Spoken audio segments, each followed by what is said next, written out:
Here at the Eden Project, we want to inspire hope and action so that together we can help stabilise the planet's climate. It's a big challenge, but there are many solutions. Time is of the essence, and we all have a role to play. Humans are currently adding a huge amount of climate-warming carbon dioxide gas into the atmosphere every year. This has caused the Earth's temperature to rise rapidly, with disastrous consequences for ecosystems and communities around the world. So what should we do? In a nutshell, we need to stop adding carbon dioxide to the atmosphere, capture some of what's already up there and bring it back down to Earth.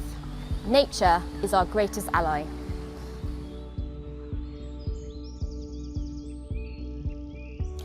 Natural ecosystems absorb around half of the carbon dioxide emitted into the atmosphere, and there's potential for them to absorb a lot more. To achieve this, we need to protect, restore, and responsibly manage the land and oceans.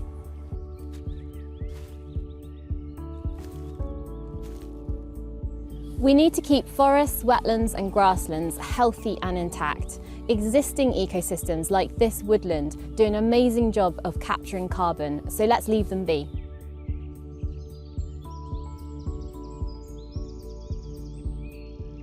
We need to rewild and restore landscapes. When given the chance, nature can recover. This area, for example, was the site of a bustling China clay works up until around 100 years ago, and just look at it today.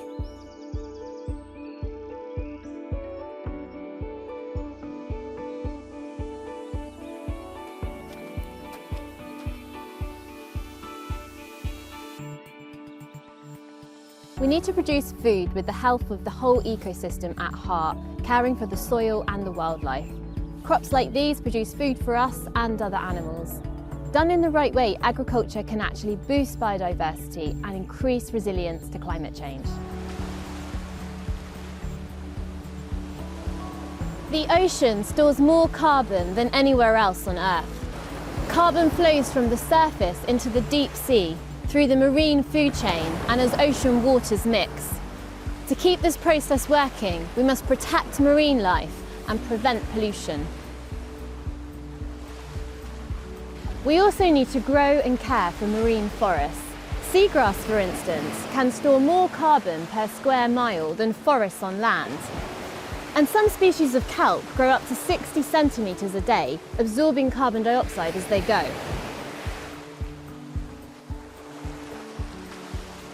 We need to fish and farm fish sustainably. We need to stop industrial trawling, which damages the ecosystem. Using smaller boats that target healthy fish stocks helps to reduce waste and sustain livelihoods.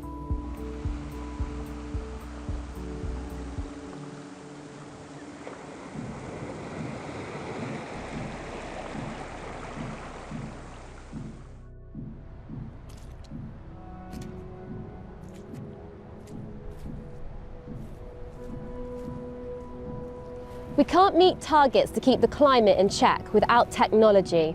We need to speed up, upscale, and reduce the cost of renewable energies such as wind, geothermal, and solar. Solar panels like these are getting cheaper and more efficient all the time. Supporting businesses and economies that reuse and recycle helps to reduce the demand for new resources. This toy turtle was made from flip-flops washed up on the beach. And on top of all this, scientists say there's still a need to actively remove carbon dioxide from the air with carbon capture facilities. So there are many, many ways to help stabilise the planet's climate. We can measure the impact of lots of these things and know that they'll work, but we're not doing enough fast enough.